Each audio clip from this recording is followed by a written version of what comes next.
Hello, thank you so much for letting me lull you to sleep tonight. If you'd like to hear more stories in the future, make sure to like and subscribe. If you'd like to hear more of me in general, follow my Twitch, where I play a variety of games and do other things as well. Enjoy.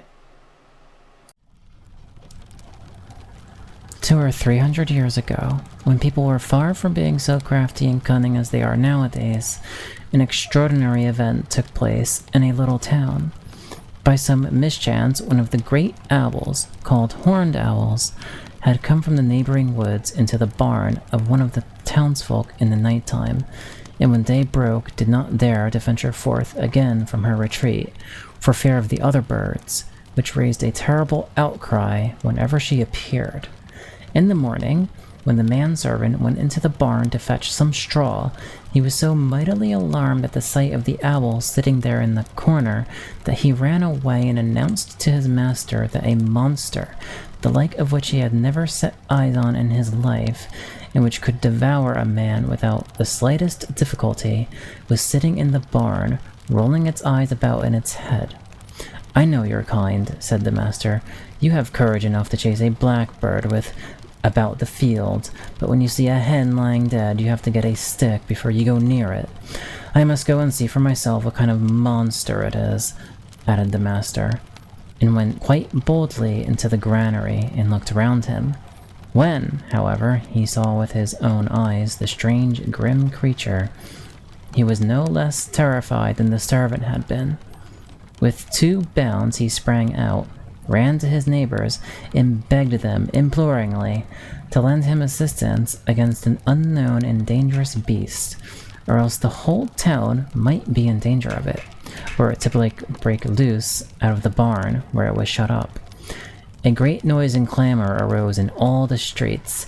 The townsmen came armed with spears, hay-forks, scythes, and axes, as if they were going out against an enemy.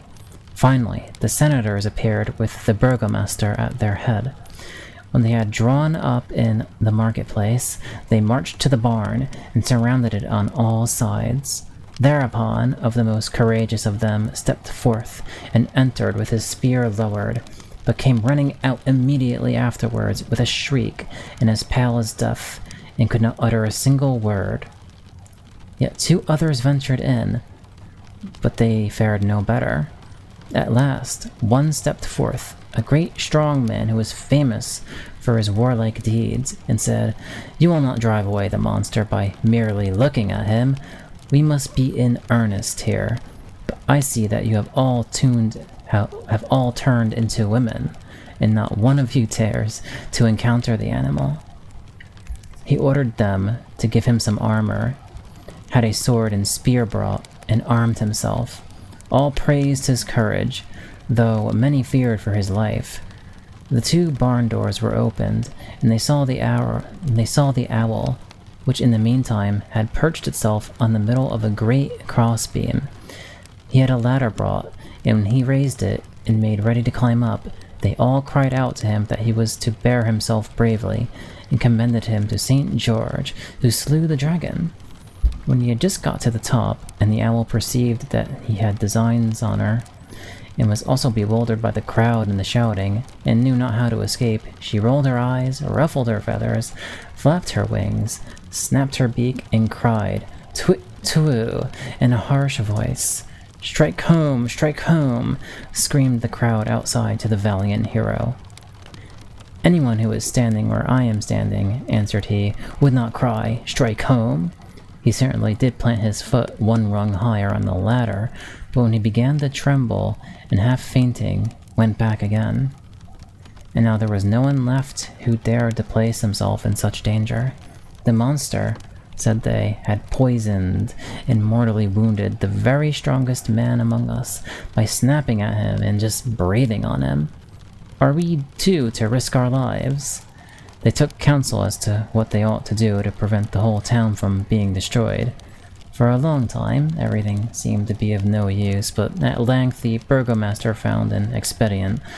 "My opinion," he said, "is that we ought, out of the common purse, to pay for this barn, in whatsoever corn, straw, or hay it contains, and thus indemnify the owner and burn down the whole building and the terrible beast within it.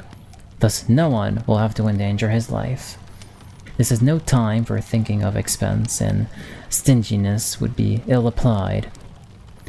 All agreed with him, so they set fire to the barn at all four corners, and with it the owl was miserably burnt. Let anyone who will not believe it go thither and inquire for himself.